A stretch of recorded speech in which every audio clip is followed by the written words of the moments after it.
എറണാകുളം എടയാറിൽ അറവ് മാലിന്യ സംസ്കരണ പ്ലാന്റിലുണ്ടായ പൊട്ടിത്തെറിയിൽ ഒരു മരണം. ഒഡീഷ സ്വദേശി അജയ് വിക്രമനാണ് മരിച്ചത്. പരിക്കേറ്റ 3 പേരെ കളമശ്ശേരി മെഡിക്കൽ കോളേജ് ആശുപത്രിയിൽ പ്രവേശിപ്പിച്ചിട്ടുണ്ട്.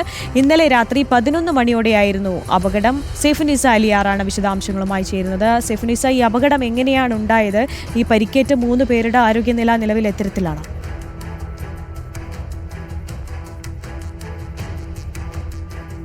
ആര്യ, ഇന്നലെ രാത്രി 11 മണിയോടെയാണ് കളമശ്ശേരി കടുങ്ങല്ലൂർ പഞ്ചായത്തിലെ എടയാർ അറവ് മാലിന്യ സംസ്കരണ കേന്ദ്രത്തിൽ തീപിടുത്തമുണ്ടായത്. ഒരു കമ്പനിയാണ്.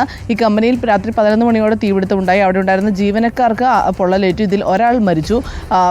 ഈ 3 പേരെ പരിക്കുകളുമായി കളമശ്ശേരി മെഡിക്കൽ കോളേജ് ആശുപത്രിയിലേക്കാണ് മാറ്റിയിരിക്കുന്നത്. നിലവിൽ മരിച്ചിരിക്കുന്ന ആളുടെ വിവരങ്ങൾ ഒറീസ സ്വദേശിയാണ്, ഇതര സംസ്ഥാന തൊഴിലാളിയാണ്. അജയ് വിക്രമൻ എന്ന ആളാണ് മരിച്ചതെന്ന് കളമശ്ശേരി മെഡിക്കൽ കോളേജ് ആശുപത്രിയിൽ സ്ഥിരീകരിച്ചിട്ടുണ്ട്. ഇന്നലെ അപകടം ഉണ്ടായതിൻ്റെ ഉടൻ തന്നെ ബിനാനിപുരം പോലീസ് എത്തി നടപടികൾ സ്വീകരിക്കുകയായിരുന്നു. ഈ അപകടത്തിൻ്റെ കാരണം എന്താണെന്ന് വ്യക്തമല്ല. എന്തായാലും കമ്പനി പൂർണ്ണമായും കത്തി നശിച്ചു എന്നാണ് അറിയാൻ സാധിച്ചിരിക്കുന്നത്. ഈ 3 പേരാണ് ഇപ്പോൾ ചികിത്സയിലുള്ളത്. ഇവരുടെ ആരോഗ്യനില ഒരാളുടേത് ഗുരുതരമാണ്, മറ്റു 2 പേരുടേത് തൃപ്തികരമാണ് എന്നാണ് അറിയാൻ സാധിക്കുന്നത്. ഈ അജയ് സംഭവ സ്ഥലത്ത് തന്നെ മരിച്ചു.